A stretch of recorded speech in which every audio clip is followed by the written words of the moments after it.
This week on Rockstar Superhero.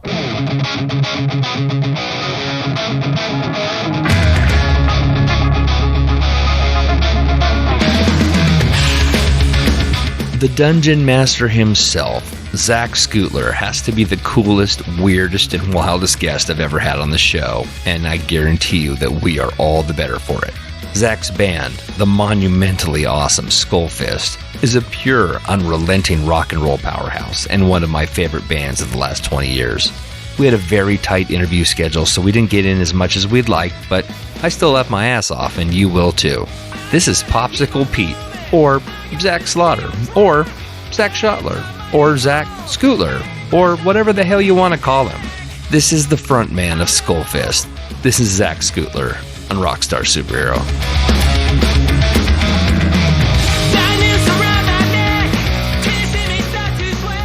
You know, a band's journey is always difficult, right? I mean, there's artistic considerations, there's worries over content, being held to a certain release schedule.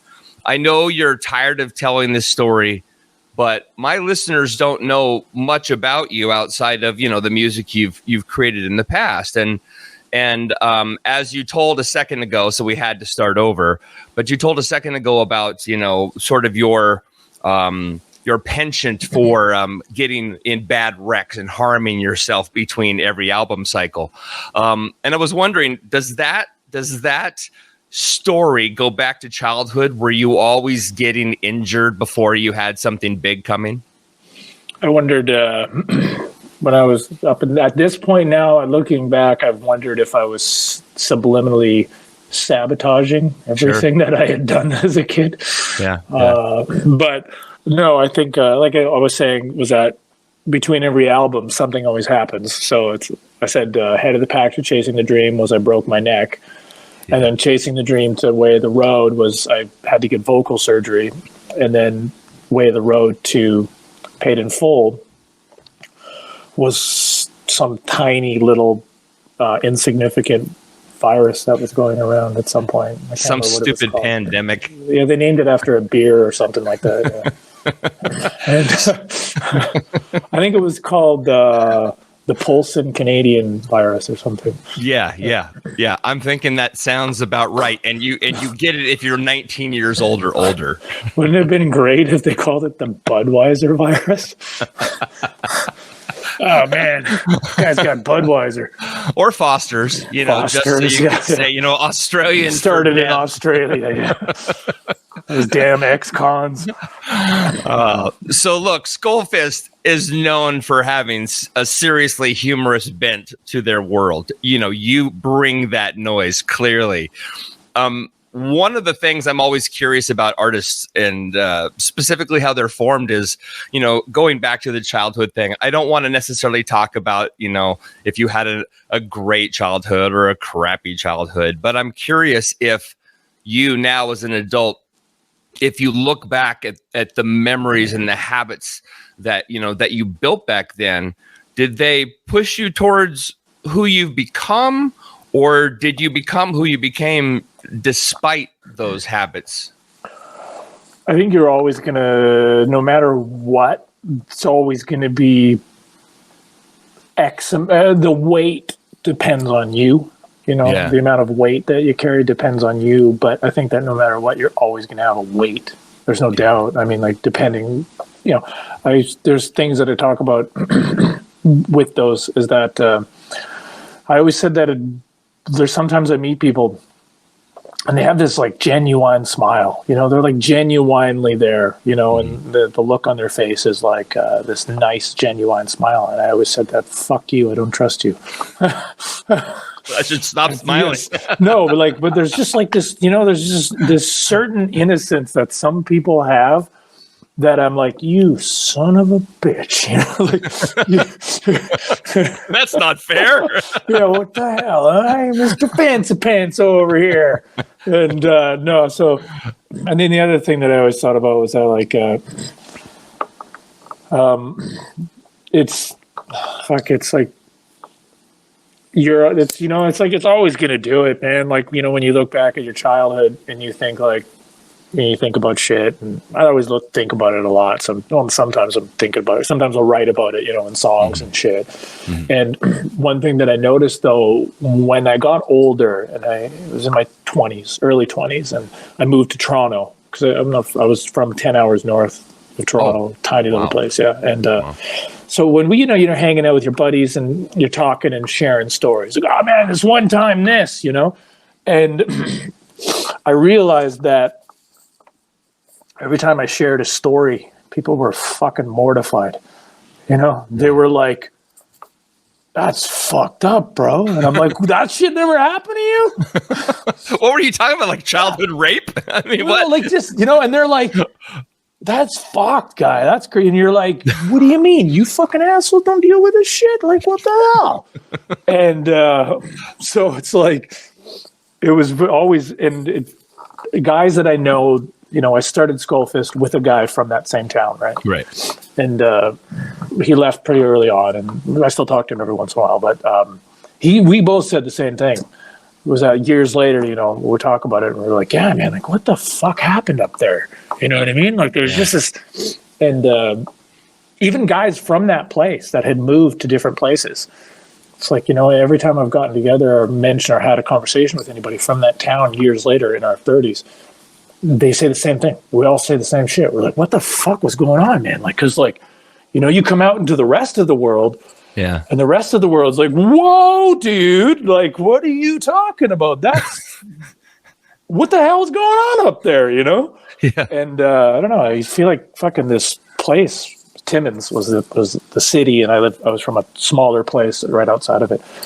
So yeah, I think that, like, there's no doubt, man, like anything that you've had experience, I was a fucking crazy kid up until my late 20s, sure, mentally nuts. And I think you're still there, bro. Well, yeah, so it's like, but it's like it's crazy, man. Like, looking back at that shit, you're just like, holy crap, man. Like, so now it's like, I live in the bush with my dogs, and I don't go anywhere anymore. Yeah. Well, so wait a minute. So you said it was Timmins? Is that where you were at? Timmins is where I was from. Yeah. Okay. So what? I mean, you can't just bait us, man. You got to tell us, like, what was so messed up about living there? Because I mean, I grew up in a small town, so I understand the identity of a small town, and everybody knows everybody's business, and people get beat up for weird, crazy stuff, and people hold scary stuff under the rug. But what was weird about your town? I mean, I'm not going to get all fucking dramatic there into it and shit, but like, say one funny story was, I went to just a quick one was, I went to I guess something that's not, fucking talking about all these terrible things that happen to people and all this stuff. But what it was like, there was this weird situation where it was like, I went to a staff party once, and I went to the staff party when I was 18, and a girl I don't know why. I thought it would be hilarious. It was Christmas time, and I wore a dress. I was like, this is funny. This will be hilarious. And I did. And some girls were yelling at me, and they were like, hey, calling me, words that we're not allowed to say anymore. Sure. And I said, so you're just jealous because I look better in a dress than you do. And it was a joke. And anyways, I ended up getting jumped in the bathroom by a cop. By a guy who was like 40 years old. He was off duty. I got jumped by a cop who was off duty. His friend came in, started baiting me, and then the cop came around from the side and just fucking ran in and sucker punched me in the face, knocked my teeth out. I had my teeth lodged in the roof of my mouth. I smashed my head against the mirror and broke the mirror in the bathroom. Guy just clocked me real good. I was only 18. And no lie, people probably won't believe it, but I was drunk as shit. And I got up off the floor, my face was all blooded, and I looked at the guy, and I was like, you ripped my dress. And then I ran at him. Oh my God. Well, and he ended up throwing me into the stall, and I had my head lodged between the toilet, and the guy's just drilling me in the back of the head, and then I threw out just a haymaker, and I ended up clocking him right in the nose. Wow. And I thought I was going to get in there. I thought I was going to win that fight. And his buddy jumped in, and then I got the shit kicked out of me. And, Yeah. But that's a really mellower version of some of the fucked up. But it was just like, sharing stories like that was when guys would be like, and I actually seen the guy later. And he was a cop. I seen him in his full uniform, being a cop. And he just looked at me, and I looked at him, and in my head, I was like, "You fucking son of a bitch!" Yeah, I mean, but that's just like, I don't know. I think the northern Canada is very similar to southern states. You go to small town, the southern states, and you get very huge similarities. It's like, I used to have a real fucking rough time just because I had long hair and tight jeans. You know what I mean? Back then it was like, shit, man. Like the idea of like, I think back then, like even the idea of like dudes who were gay, like being openly gay about it, like, oh my God, no, you'd have got ripped apart back then. Yeah. The gay thing, I mean, anything that's outside of quote unquote the norm, people just don't know how to handle, especially like you said in the small towns in the South. Yeah. I think it's a lot better now, but I don't really know. I haven't been there in years. Yeah. But that guy's still a cop too, son of a bitch. Probably. I still got the fake teeth. You can see it. It's open. It's ridiculous. Never paid for it. Never got in trouble for it. There was more to the story. I had went upstairs. I brought a girl with me, and when I walked out of the bathroom, they ran out of the bathroom because there was a bit more of a scuffle somewhere. They ran out of the bathroom, and I walked out of the bathroom, covered in fucking blood. My tits are hanging out because my dress ripped. And the girl that I had went with, she's just standing there like, "What the fuck, dude?" And I'm like, "Where'd they go?" And so I run upstairs, and I don't know what I was thinking because they just could have beat me up for round 2. But so I ran upstairs, and I see my dad, and he's like, "What happened?" And I was like, "These fucking motherfuckers jumped me." We're a bunch of hillbillies, right? And so I was like, "Oh, ding dong dally, man, we got to get in there and punch them right in the dicks." And so I ended up getting fired from my job because of it, though. They fired me. Good Lord, man. And I got fired, and I didn't even start that fight. I didn't even win that fight. I totally ended up getting fired. Bullshit. Well, man, though, you have a seriously huge personality, and I imagine people feel like they can get away with it, right, with you because it feels like it's exaggerated. They can say, well, hey, we're going to beat the shit out of this guy, and his response is going to feel so exaggerated, nobody's going to believe we did it. Yeah, does that make sense? You know what? Yeah, it does, because I was such a haywire kid that it was almost like a... Yeah, it was just, it was like things that I didn't know when I was, you know what I mean? Like, you're not as self-aware when you're young, right? Yeah. So you don't realize it. They don't realize who you know who you are, but you don't ever really think about who you are to those people. So that was always like, that was something I didn't realize until much years later, where you get older and you're like, oh shit, man, like I'm fucking weird as balls, bro. And you start realizing that, like, people are weird around you, and you realize, well, it's not because they're weird; it's because I'm fucking weird. Right. I get it. But it's badass, dude. I mean, I love how unique. I love your take. Everything about you seems to be. I mean, we're just meeting now, but everything about you seems to be completely unhinged and relentless and real, right? I mean, you're clearly transparent. You're absolutely the dude we see on the stage, and that's totally badass. Well, you can't not, you know what I mean? Like when you start trying to do things, it's when you starts making more weight on you, like it's hard to, I think it's even, like when you get into every social situation, sometimes you act differently. Like if you went into a lawyer's office versus a grocery store, you're going to present yourself differently in a way.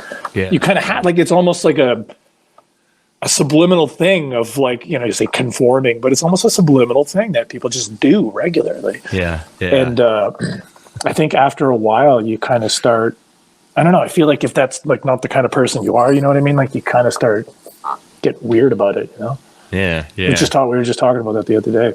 It's like but I think it's like, I think it's cool, man. Like there was something that I always really liked was the goth scene. Mm-hmm. I fucking love the goth scene so much because it's like they're so fucking weird. Yeah. And it's not a huge scene, you know what I mean? Like it's a small niche scene, and I used to see it all the time in Toronto when I lived there. Right. And walking down the road, and you could go stumble into a club, and it'd be like a huge goth thing, and they were like completely in this different other world, and there were dudes, just decked out in whatever crazy ass shit, and I was like, fuck, like these guys know what they're doing, because it was, the heavy metal is so. I would say it's really like judgmental. You know what I mean? There's a lot of like, here's what you should do. Right. Too many genres on top of it. And there's so many fucking genres in there that people are always complaining to each other. And so if you like death metal, you wear camo pants. If you like heavy metal, you wear tight jeans. All these weird things. And something that I always loved about the goth scene was that it was just so, people just did whatever. You know what I mean? Yeah. Like, you could see a guy dressed as a fucking anime character or something. You know what I mean? Like, I always thought it was just such I would say a very free scene. Yeah. So do you wear jean jackets with patches? No, I wear jogging pants until they smell, and then I change them. That's awesome. Yeah. Okay, so look, we can stay on hilarity all day, and I totally know I want to hang out with you someday, but we got to at least address the record while you're here, because that's why you're on the show today. Right. So the new album, Paid in Full, April 22nd, Atomic Fire Records. I've heard it. It's killer. It's a killer record. Well produced, great songs, tons of fun. So even though I kind of know the answer here, or maybe I think I know the answer, is there no overarching theme to the record, or is there anything hidden in there that you hope listeners discover? I've always like lyrics to me is like one of the first things that I go to when I'm even listening to music, Yeah. It's like there's songs that I don't like, but I like them because of the lyrics, And it's like, and sometimes there's a great song that has terrible fucking lyrics where I'm just like, dude, I can't listen to this shit. Yeah. And the music better be, the melodies better kick serious ass, if the lyrics suck. Yeah. And so I think that's something that I've always been into. Like, it's like I don't like writing about shit that I don't know anything about. You know what I mean? Like, I remember somebody asking me, like, if I wrote songs about the pandemic or whatever, and I was like, fuck, I'm not touching that. Like, what? Not a chance, man. Yeah. Like, I can barely decipher, socializing at the grocery store. I can barely fucking decipher that conversation. I can't decipher the goddamn pandemic, So, you're singing songs about stealing bubble yum. Yeah, that's what I'm saying. Like, I can't. Shit. Like, sometimes there are topics that, and I think musically as well is the same thing. You know what I mean? Like, I think that I would never be able to write an entire concept album. I can't write 2112 or something again. Sure. Like, Pink Floyd, The Wall. Were you influenced by 2112 though? Nah, I actually like 80s Rush more than the 70s Rush. Sure. Although I love the 70s Rush, but I think the 80s Rush was very, like, obviously, they had like almost electronic drum sounding. Yeah. But the melodies were good, man. I like the melodies. They had some great songwriting at that point. I thought it's so cool because, like, I'm not a huge, like, into progressive stuff, but like what Rush did, I think, was just so fucking cool. Yeah. I just give him, and like, I'm not a huge Nirvana fan. I like some Nirvana. Mm-hmm. But what Kurt Cobain did, fucking great, man. I think he just shit all over the metal scene when it needed to be all shit all over. Like, he just came at the perfect time and was like, fuck you guys, But do you think he knew he was shitting all over it? Or do you think it was, like, not necessarily a response to the scene, the hair metal bullshit that everything came in the 80s, but do you think he was just writing great songs and it just took off because everybody was tired of it? I think I think there's definitely a combination. I think it's both of that. I think that he was just doing his thing. Yeah. But, as you said, do things in your past or things that you experience, do they affect what you're doing? It's always going to, no matter what. I think that if you go to the store and the guy at the cashier gives you a dirty look and you don't even acknowledge it, but 20 minutes later, you might. It's in there somewhere, And I think that shit's contagious, It's like, so at the time, I think he was no different than what metal was at the time, or rock music was at the time to disco. And then when 80s pop came or 80s metal came, the hair metal came, all the thrash guys were like, fuck you guys. Exodus was like, kill the posers and shit. That was just a result of what was there. And I think Kurt Cobain was a result of what was there. Yeah. And, call and response, basically. Yeah. And it's like, I always feel like there's that thing where like, there's every once in there's always some people in a group that are, no matter what everyone is doing, even if it makes sense. If they said, if everyone jumped off a bridge, would you do it? No. But if no one jumped off the bridge, one guy's going to be like, fuck you, I'm jumping off the bridge. Eat my dick. Totally. There's always, no matter how far you go to one side on any topic, it will automatically create, the what do you call it? Those fucking, the dark matter and fucking regular matter and shit. You know what I mean? It almost antimatter, I think they call it. Antimatter and matter and quarks and fucking whatever. And so it's cool, man. I think it's a cool thing to always point them out. I think Kurt Cobain was a huge one to point out. Yeah. But I also think he was just doing his thing. Yeah. Oh, absolutely. So look, I know you're very limited on time. You got a lot going on. But one of the questions, I hate to ask the influence question, but I do hear echoes, of course, of a lot of different bands I grew up with, especially from the early 80s. And so I don't necessarily want to say, like, what bands were you listening to? But what does echo in your world, right? I mean, is it modern stuff? Is it stuff prior to the 80s? You just happen to like the thrashy, galloping power metal sound? What's your takeaway? I think, like, when I was a kid, of course, it was, a lot of 80s metal. Mm-hmm. But at the same time, it's like I never fucking realized that, like, to me, it was like, I love this 80s metal. It's great. But, like, I've always loved folk. I've always loved old rock. I love fucking Neil Young. I love Kate Bush. I love Tom Waits. You know what I mean? Right. So for me, it's like Pink Floyd has been my favorite band since I was a little kid. Well, not so little, but, when I was 16 or something, when I heard The Wall and Dark Side of the Moon when I was a kid, I was like, this is fucking genius. Every song is together, Yeah. And I thought that was such a rad. So it's like, I don't ever really think about, like, what genre it is, you know what I mean? Like, gotcha. I just like a song. If it's a good melody, it's a good melody. I don't like rap music, but I remember that one song, I'm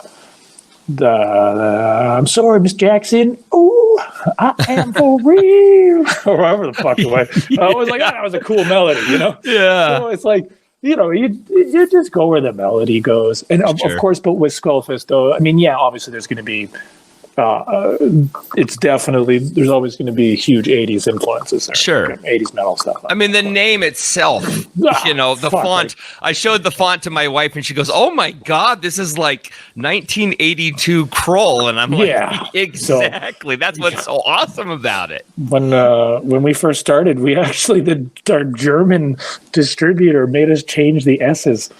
We had to add the little hooks on it because they said they looked like the SS symbols. And that was funny. It was because it was something that I had, like, I thought we were cool, I was like, right. I was like, wow, we have to change it like Kiss did, I thought maybe it was like it's too much like Sabaton or something like that, what I mean? Yeah.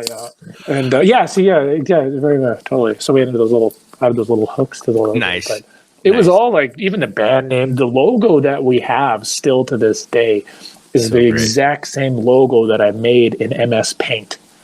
It's so great. It's so great. I was just like, whatever. I mean, the band's called Skullfist. Like, what more do you want? Lo-fi, what do you want here, man? Yeah, like. All right, man. Look, I know you got to roll, but I wanted to ask one final question. Of all the things you've experienced with Skullfist in your career, do you have one moment that stands out? You get a Bullet shirt on. They're great, too. Yeah. Is that just the band Bullet, or is there more to it? No, there's more to it. This is actually a Japanese wrestling company called shit. I thought it was the band Bullet because I can only see the Bullet part. But Bullet's cool, too. No, wrestling's awesome, man. I just got into wrestling. Yeah. I'm glad you have good taste. Bullet Club, baby. Sorry, what was the question again? So all the things you have experienced in your career, do you have one standout moment you want to share with my audience? You're like, no. No. Because everything makes me look like a terrible son of a bitch, you know? It's awesome. It's weird because, like, 10 years ago, looking back at touring 10 years ago, that shit was a Wild West, dude. It was, man. It was the last bit of the Wild West where just fucking everything was chaos, man. People were just raging all the time. There was eagles flying around everywhere. And they were just like, ah! You know, like, and, but something, I think there's like moments, you know, I've always had moments where like I'd walk off from a concert and I'd think to myself like, hey, yeah, okay, that totally fit right there. You know, like that little part goes right here in this cupboard in my head, you know, right. Fits perfectly in that drawer. I like that. And I think, I don't know, honestly, it's like just random little moments of things. It's like, there's lots of weird things, you know, like I remember one time we were in Brazil, the first time we went there, and we just finished the tour. I got home. I realized that a whole bunch of money that we had on the tour went missing. And yeah. And I remember this. So there was a lot of weird things. One of the funniest times I had was that a couple of years ago. It was another South American tour. We came home. We had all the money from selling merch and whatever it was. Right, it was just wads of whatever Brazilian money in South America, all from around. And so I was like, I got to bring this shit to the bank and exchange it. And so I was like, okay, this is going to be funny. So I put on the fucking dirtiest sweater I had. I put on the dirtiest pants that I had. And I put all of the money in a grocery bag. So this is going to be funny. So I went to the bank and I'm at the bank just like looking like, you know, just like a drug dealer. And just fucking as ugly as just as fucking as non-present as I could be. And yeah, so I went in there. I just like, hey, I just gotta put this money in my account there, and I dropped it on the thing. It's just this big fucking grocery bag full of money, right? And she was like, "What the like? You know, just give me the weirdest look." She's like, "Where did this come from?" I was like, "I was just in South America." Yeah, I'm just being as fucking dickhead as I could be about it, right? And so then she's like, you know, and I made it, you know, I was being so fucking weird about it. I was doing it intentionally because I thought it was funny. Sure. And so I got the grocery bag on there and she takes it out and she's like, oh, okay. You know, just weird as balls. There's a lady standing beside me doing something else at a different till. And they're even looking over like, what the hell? Because the lady's dumping all the money out and it was all crumpled up and shitty, right? Right. And, you know, she's like, you know, and the other lady that was standing there dealing with another, she's like, did you win the lottery? And I was like, yeah, no. Exactly. Yeah, no. I just no. And then turned away and kept doing what I was doing.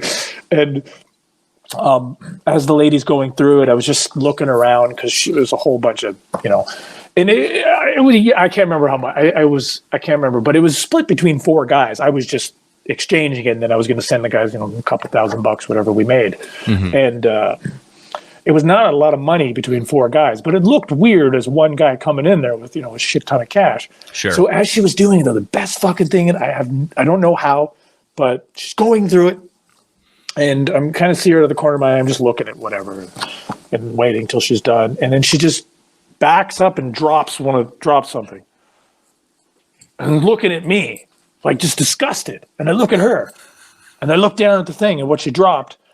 And it was a Brazilian, I don't know if it was Brazilian or something, whatever it was. It was, you know, I don't know which currency it was. And she looks at it, whole bunch of blood on it.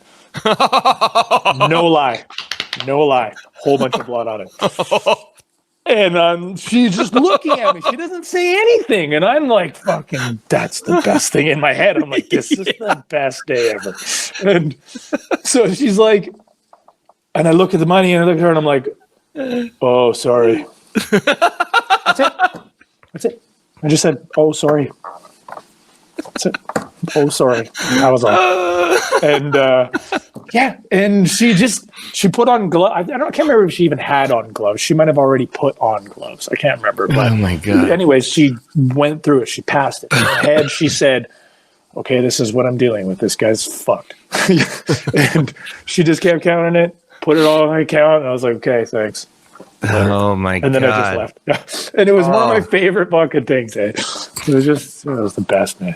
Oh, Zach, I'm telling you, man, that's one of my favorite things I've ever experienced on this. That I can totally see it. Imagine wadded up ones and it was all it was dirty. Yeah, it was all crumpled. I did not organize any of it. And it was like it was a really, it was harmless. It was just and it was just a really perfect amount of harmless, but still offensive in a way, It was a good combination for me. Oh my God. Well, Zach, Skullfist, Popsicle Pete, whatever we want to say today.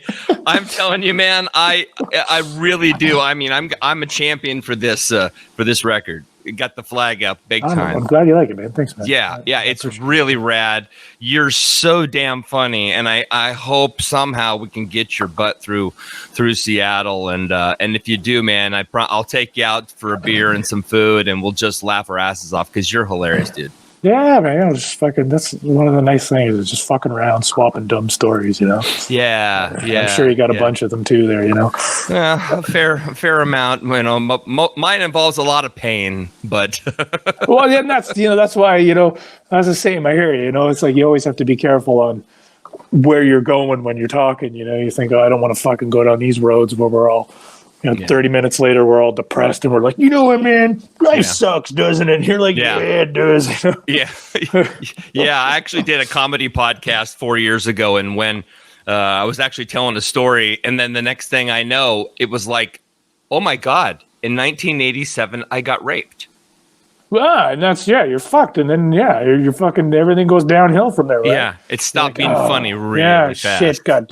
And even it's hard because it doesn't matter how you perceive it when you're sharing the story. And if you're just like, I don't care at all, it's funny. Yeah. It's almost funny to me now. Yeah. Other people can't take it, man. They just, they're like, whoa, dude. Yeah. They can't. They're too busy compartmentalizing it to just dig in and enjoy. This is a life experience thing. I mean, I'm not a perfect guy. I'm a shitty interviewer, but what I love is being me, being real, 100% of the time. And talking to guys like you is exactly what I want to do. I want to hang with guys that I don't give a fuck. You know what I mean? They're just like, this is life. Just go be big. Go be big. You know what I mean? I think so. Yeah, man. It's you always feel that pull of like trying to get you to just chill out and try to fucking relate to people a little bit better. You know what I mean? But at the same time, it's like, sometimes I'll do it. Sometimes every once in a while, I'm like, I force myself to just try and fucking fit in a certain scenario because I'm like, I don't want to deal with the fucking attention and stress it's going to bring me if I fucking, it's like when someone does something dumb and you want to tell them, hey, dude, you're a fucking dumbass, bro. But you don't because it's going to cause way more bullshit than it initially would have. So, it's like, but you have to, man. You gotta fucking just, because I'm only alive once, man. Like, you know what I mean? Like, there's no fucking round two. Like, this isn't Elden Ring or some shit, I don't have a healing spell to fix everything. No, man, there's nothing else, man. It's like, you died, start again. No, that's it, So it's like, it's fucked, man. Like, but also as well, too, is now you always have to be a little bit more cautious in what you say because you might accidentally fucking, say something. It's like when we're certain terminology words that we used to use when we were kids, you can't use in certain situations. Eeny, meeny, miny, mo, man. Yeah, you got to be careful, man. You can't. It's amazing. But the thing is when you're a kid, you don't know what that stuff is. No. I mean, there's no intent. We played games, right? Smear the queer. Yeah, it was. It's hard to reconcile those things. It's hard, and you're like, well, fuck, like I don't. It's like it's always fucking it's certain situations, and I'm always like, oh, zip it, and yeah. Well, dude, look, man, you're rad. You're so rad. You're a great cat. Love the record. I want the best for you. I hope we stay in touch. Can't wait to get this out. I can't wait for people to hear your wild, manic, Ted Nugent, not even wannabe bullshit. I just like hunting, man. I'm going out and I'm hunting. Where's the wild? Where's the white buffalo? There I was, back in the wild again.